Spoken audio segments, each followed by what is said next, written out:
Hi Starseeds, I hope you're all doing well. To wrap up this final quarter of the Ascension Process 1.0, which it just so happens to be, let's work with the last quarter moon that we've slightly missed, but not really, with magic and divine ascension authority.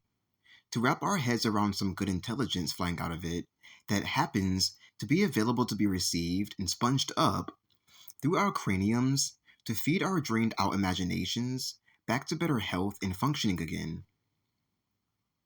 Doing this hurriedly, open heartedly, and humbly, with just a quick two-card reading to grab what we need from this page turning meetup with the moon in its last quarter to prove we are responsible in this way.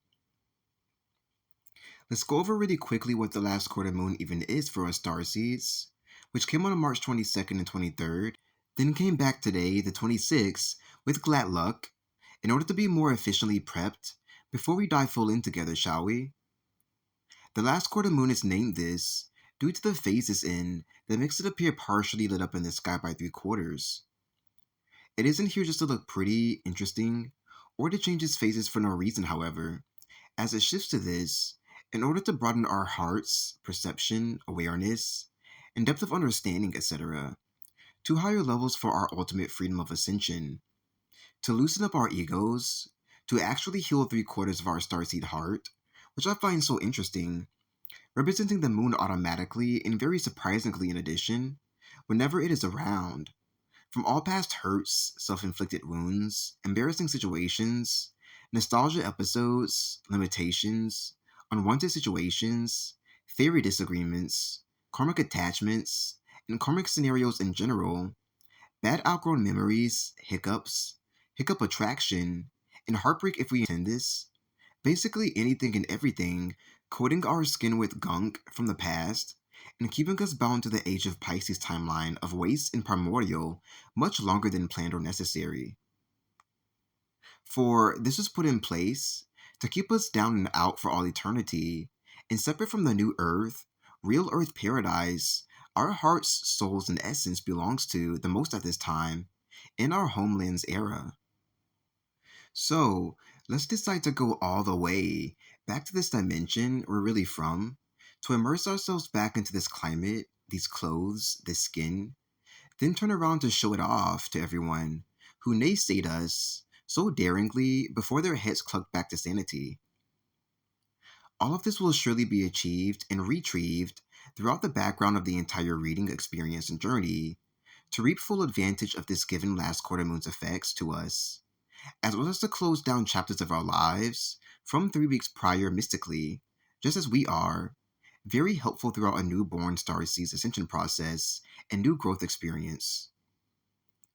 And this is so we may accumulate all we've learned prior in this way, smoothly and efficiently, because we can handle it, and just what we need to move forward in life very quickly without being held back on our own demands super speed, because this is our nature, and progress forward to brighter terrain and territory and echoes, I feel to say, within our sacred starseed bubble we're entitled to on celestial levels. So, now that we've wrapped our heads around what the last quarter moon is, for us special starseeds on ongoing current of ascension, what it looks like, feels like, remembers, and what it does for our powers whenever happen to be active, I think we're now in the mood enough to begin getting into the reading as mentioned. Let's achieve.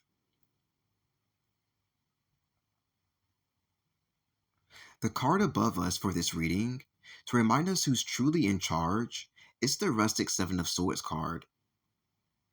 The power to take back time, specifically the time containment field, that the dark side's been using for their game of dark arts, for their Hunger Games ascension process of the ages, is what I got back from the card upon glaring at it curiously. And this is coming straight from the head halo structure. The sword's radius of beaming light is surrounded by encompassingly, as you can see up above, just as mentioned earlier, ready to raise salute to us as the ones who dared take on the challenges it had to offer his world at the time, all around time, to help it feel good that it was here for a good reason, before setting out on its ways to fish again at the creek he loved so much again one day. This retrieval of time, our time, straight back from the hands of the devil, so called, will put all power back into our hands in ways we don't like but must accept, as this is all there is to offer us as usual, and flip the tables of real time onto the ones who don't know it and failed to know it enough in time. And I believe this is all fair as received. For we are the captain of our own dirty ship, and let the halo surround you now.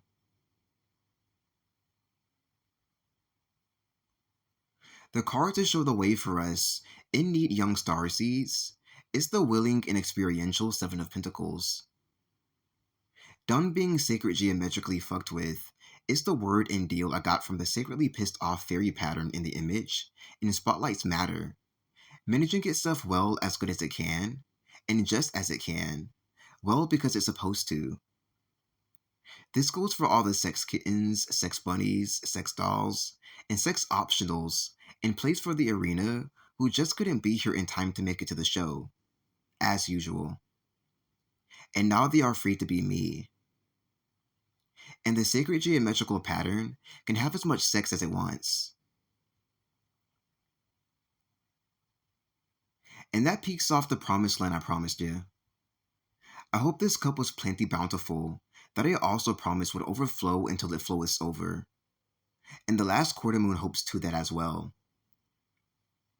Subscribe if you feel you receive a lot from these videos of mine. Comment down below if you have any questions, or would love to chat about what you've gathered here today. Donate to my PayPal if you feel you'd love to commune and say thanks. And I'll be back here with more enlightening videos for the Starseed Ascension Collective in the future. Goodbye for now.